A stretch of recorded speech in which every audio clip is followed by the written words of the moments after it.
Kenapa tak ramai golongan dari bukan Melayu yang daftar padu? Apa punca mereka tak daftar padu? Kalau ada trust deficit, itu trust deficit dengan pembangkang, bukan dengan kerajaan. Ya. Apa yang kita tengok, Bukan isu pengundian ni, Bapak Menteri, tak isu sama, pendaftaran. Saya nak jawab. Sebab Kita ditanya bukan tentang bercakap soal trust, mengundi, ini bukan politik pilihan raya ni. Baik, bagilah saya jawab.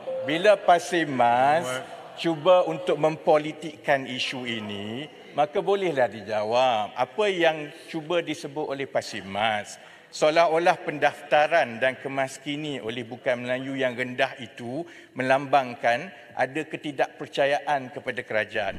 Sebabnya ialah kerana sebahagian besar daripada warga negara bukan Bumiputera dan Melayu di negara ini memang tidak biasa mendapat bantuan-bantuan kerajaan secara bulanan sebelum ini. Sebab itu mereka tidak banyak yang berada di dalam sistem kerajaan.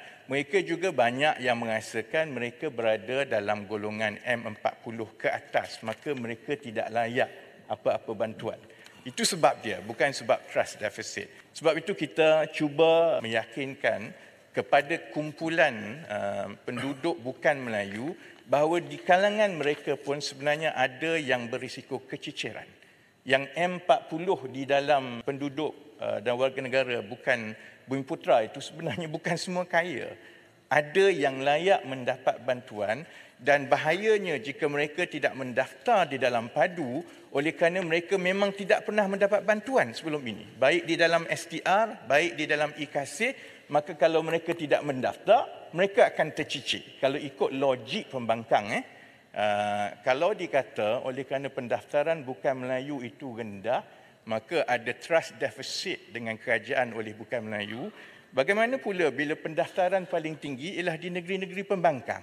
Adakah itu bermakna bahawa ini bukan politik. Rakyat di negeri pembangkang lebih percaya kepada kerajaan Madani sekarang berbanding dengan kerajaan mereka sendiri? Kerana pendaftaran paling tinggi adalah di negeri-negeri seperti Kelantan, di Terengganu, di Perlis, di Kedah.